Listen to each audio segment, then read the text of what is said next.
रामकृष्ण हरिमंडळी। ओम या देवी सर्वभूतेषु विद्यारूपेण संस्थितः नमस्तस्यै नमस्तस्यै नमस्तस्यै नमो नमः। रामकृष्ण हरिमंडळी, पंढरपूर येथून मी आचार्य रेखा किशोरी आपणासाठी घेऊन आली आहे। वास्तुशास्त्रावर बोलू काही ह्या विषयावरती आपण विविध पद्धतीने आपण ह्याचा अभ्यास करत आहोत। आपल्या राहत्या वास्तूची रचना कशी असावी ह्याविषयी आपण येथे आमच्या मागील अनेक एपिसोडमध्ये आपण बघितलेलं आहे। प्लॉट कसा निवडावा, आम्ही ज्या जागेवर घर बांधणार आहोत ती जागा कशी असावी, भूमीचा रंग पोत कसा असावा, प्लॉटचा आकार प्रकार कसा असावा, भूमीचा उतार कसा असावा, ह्या सगळ्या गोष्टी आपण बघितलेल्या आहेत। आता आपण बघणार आहोत की ज्या पद्धतीने आंतरिक जी रचना आहे, आंतरिक रचनेमध्ये आपण ईशान्येला काय असावं, आग्नेयेला काय असावं, नैऋत्येला काय असावं, वायव्येला काय असावं, या सर्व दिशांचा आपण या ठिकाणी विचार करत आहोत। तर यामध्येच आपण आज घेऊन आलेलो आहे आपल्या घरातील मुलं, विद्यार्थी मुलांचं शयन कक्ष, अभ्यास वर्ग कसं असावं, आपण आपल्या मुलांना कोणत्या दिशेला त्यांची रूम असावी, त्यांनी अभ्यास कोणत्या दिशेला बसून करावा, त्यांच्या अभ्यासाला लागणाऱ्या साहित्याची रचना कशी असावी, त्यांच्या रूमची रचना कशी असावी, याच्यावरती आज आपण बोलणार आहोत। तर मंडळी, मुलांची खोली ही नेहमी पश्चिम, उत्तर अथवा पूर्व दिशेला असावी। म्हणजेच काय तर दक्षिण दिशेला शक्यतोवर घरातील मुलांची, विद्यार्थ्यांची खोली नसावी, त्यांची रूम तेथे नसावी। तर उत्तर, पश्चिम आणि पूर्व ह्या दिशेला जर आपण आपल्या मुलांसाठी, जर अभ्यासासाठी, त्यांच्या राहण्यासाठी, झोपण्यासाठी जर आपण त्या जागेचा उपयोग केला तर त्याचे काय फायदे होतात हे आज आपण बघणार आहोत। बघा मंडळी, घरातील मुलं जी असतात ती केवळ घराची शोभाच नसतात, तर ते आमचा प्राण आहे। आमच्या मुलांमध्ये आमचा प्राण वसतो। प्राण तर आहेच आहे, आमची मुलं आमच्या घराची शक्ती आहे, आमचं उज्ज्वल भविष्य आहे। मग आमचं उज्ज्वल भविष्य चांगलं सुदृढ व्हावं ह्यासाठी आम्हाला वास्तुशास्त्राचा खूप सुंदर उपयोग होतो। आणि आपण जर हा उपयोग वेळीच करून घेतला तर त्याचे फायदे आपल्याला लक्षातच येतील। आपल्या घरातील जी ही मुलं आहे ह्यांचं आपण पालन पोषण करतो, त्यांचं हे पालन पोषण करत असताना त्यांच्या जीवनात प्रगती होण्यासाठी आपण वास्तुसंमत जर आपण त्यांच्या रूमची, त्यांच्या खोलीचं व्यवस्थापन जर आपण लावलं तर ते त्यांच्यासाठी आणि आपल्यासाठी खूप हिताचं ठरणार आहे। मुलांना जर आपण वास्तुशास्त्र संमत असं छान संतुलित वातावरण जर आपण त्यांना दिलं तर त्यांच्या प्रगतीसाठी ते मदतगार असणार आहे। मग ते कशा पद्धतीने आपण बघूया। मुलांच्या खोलीचा, रूमचा प्रवेशद्वार जो आहे तो उत्तर अथवा पूर्व दिशेला असावा। आपल्या मुलांची रूम जी असते त्याचा जो प्रवेशद्वार आहे तो ह्या दिशांना असावा। मुलांच्या खोलीमध्ये खिडक्या अथवा प्रकाशाचा जो स्रोत आहे तो भरपूर मोकळा असा असावा। म्हणजे त्यांची खोली अशी अंधार कोठडीसारखी नसावी तर प्रकाशमान असावी।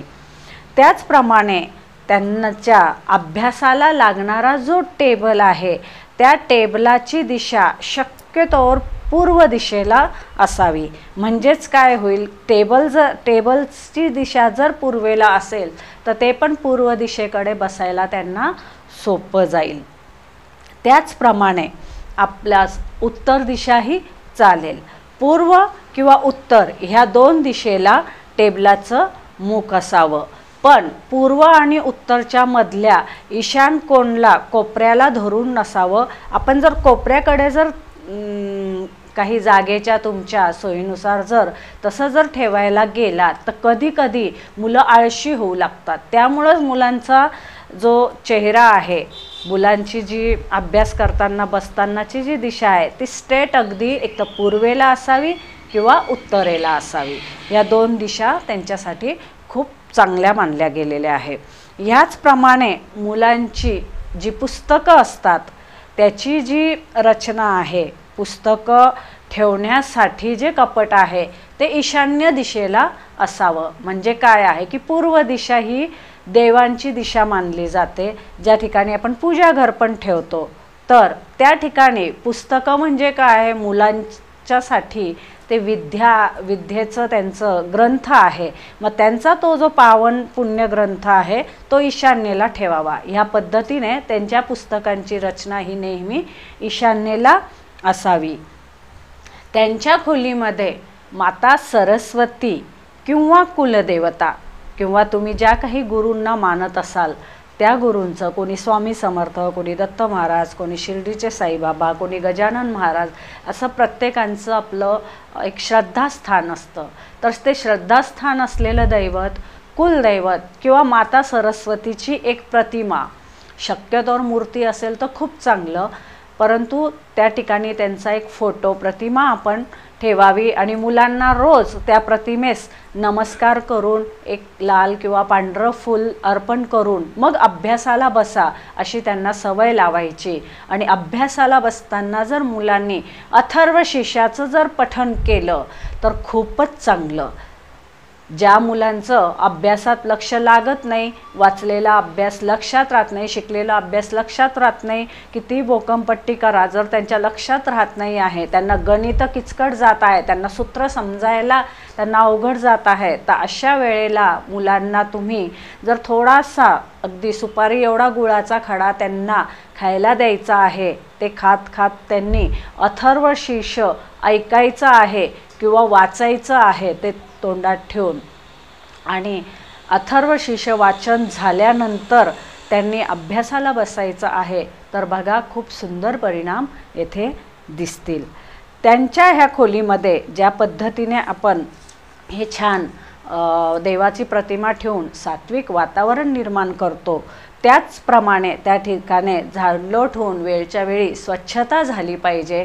त्या ठिकाणी थोडंसं कपूर वगैरे असं सुगंधी द्रव्य जे आहे ते पण प्रज्वलित केलं पाहिजे. प्रत्येक खोलीचा ईशान्य भाग जो आहे तो हलका फुलका स्वच्छ राहिला पाहिजे. असं नाही की आमच्या मुलांची रूम आम्ही उत्तरेला करून दिली, पूर्वेला करून दिली आणि सगळं झालं नाही. आपल्या घरामधला संपूर्ण जेवढ्याही खोल्या आहेत त्या प्रत्येक खोल्यातला ईशान्य भाग जो आहे तो हलका फुलका राहिला पाहिजे. ह्याचाही परिणाम आमच्या विद्यार्थ्यांवर होतो. त्याचप्रमाणे तेथे अनावश्यक असलेलं जे साहित्य आहे ते ठेवू नये. जेवढं आवश्यक साहित्य आहे तेवढंच त्या ठिकाणी ठेवावं. आता मुलांची जी अलमारी असते, कपबोर्ड असतो, अभ्यासाचा डेस्क आहे, त्याचप्रमाणे पुस्तकांचे जे सेल्फ आहेत, हे सुद्धा व्यवस्थित पद्धतीने रचलेले असावे. या रूममध्ये मुलांचा झोपण्याचा पलंग तुम्ही ठेवू शकतात.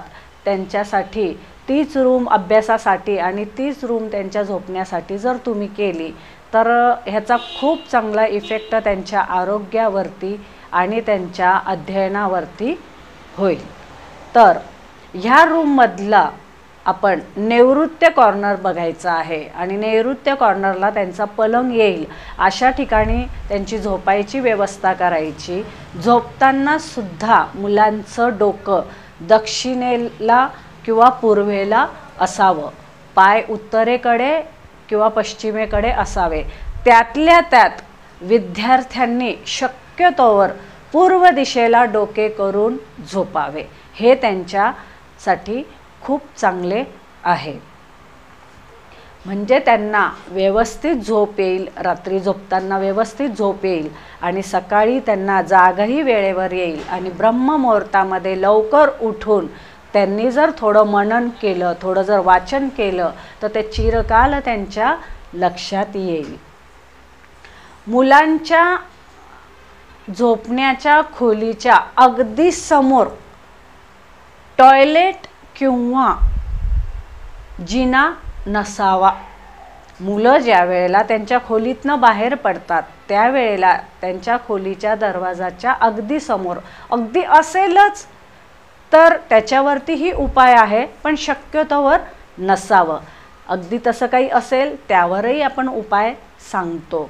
ते आपण कोणाची जर अशी अडचण असेल तर आम्हाला कमेंट्स बॉक्समध्ये नक्की लिहा.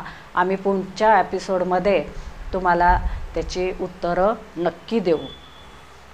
या पद्धतीने आपण मुलांच्या अभ्यासाच्या खोलीचं, मुलांच्या शयनकक्षाचं जर नियोजन केलं तर आमच्या घरातली मुलं खूप चांगला अभ्यास करून त्यांच्या जीवनात भरारी घेतील. अशा पद्धतीने मंडळी, शयनकक्ष कसं असावं, मुलांचं शयनकक्ष कसं असावं, मुलांची अभ्यासाची खोली कशी असावी ह्यावर आज आपण चिंतन केलेलं आहे. आपण हा व्हिडिओ बघा, समजा, अनेक विद्यार्थ्यांपर्यंत ही माहिती पोहोचवा. चॅनलला लाईक करा, सबस्क्राईब करा आणि व्हिडिओ शेअर करा. धन्यवाद.